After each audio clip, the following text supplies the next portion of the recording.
On this episode, we'll talk about medications after your sleeve. We'll also talk about pain medication options for a sleeve patient, and we'll talk about gastric sleeve and gallbladder surgery at the same time.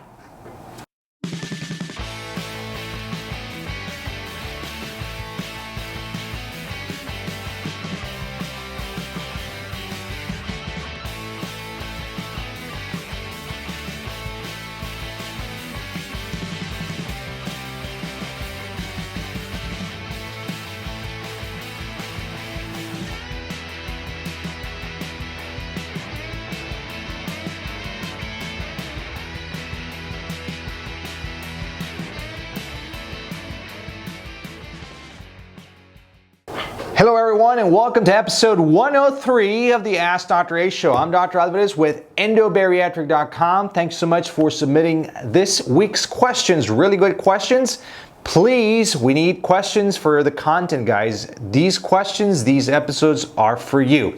Two ways, as you may know, to submit your questions. One is using the hashtag AskDrA through social media, and the other one is through, of course, my Snapchat account. If you're not on Snapchat, you're missing out. We have so much fun on our Snapchat every day, snapping behind the scenes, surgeries, patients, the daily lifestyle of our surgical center, etc. Anyway, let's go into the show. What types of medications we need to take after surgery, and for how long? All right, so what medications to take after surgery? At our practice, this will vary from a surgical practice to surgical practice. In our practice, we send you home with a pain medication. We send you home with an antibiotic. We send you home with a little stronger pain medication that goes underneath your tongue, that's sublingual. And we send you home with the acid blocker. Out of those medications, and I tell patients that are being discharged every single day, out of those medications, the most important one is the acid blocker. A patient that has a sleeve here in Israel, in Russia, in the United States, in Canada, anywhere, needs an acid blocker right after surgery. We give our acid blocker for 10 days, which takes care of about 85% of the patients. There is about a 15%, 20% patients that may need a little extra more medication that may be able to find it over the counter. Very easy to find, very regular pharmacy over the counter stuff works, and we let our patients know what type, how much, what's the dose for how long. Anyway, back to the medications. The pain medication I don't worry much about, or don't give. I mean I don't care much about it, because if you're in pain, believe me, you'll reach out for the pain medication. The antibiotic, we are not fighting an infection, so we're actually giving it as prophylactic. That means to prevent any wound infections, and I don't care much about it because there's no real infection. But the acid blocker, that is very, very important. And if you're a sleeve patient, you definitely need to know the importance of this. The acid blocker, why is it so important? Because the acid blocker will put the fire out. Remember that with the stomach being manipulated, being stapled, oversewn, your stomach is healing, is so swollen that it's on fire. We need to put that fire out. Best way to do this is with an acid blocker. In the UK, we don't have Tylenol. What do you recommend for a pain relief? All right, so greetings all the way to the UK. By the way, I'll be there in about 3 weeks. I'll be there in London for the IFSO conference, which is a world conference on weight loss surgery. We'll be in London, enjoying the UK. So greetings all the way to the UK. The UK does not have Tylenol, which is paracetamol.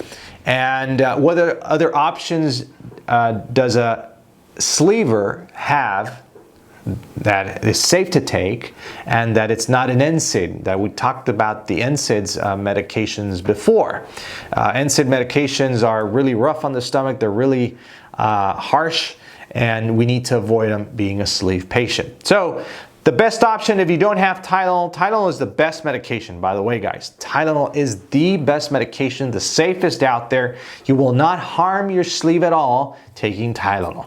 So let's say you're in a country like the UK that you don't have Tylenol. Well, the next option would be Tramadol. and Tramadol is available, and it's not an NSAID and takes care of the pain really, really good. So that is the second best option out there.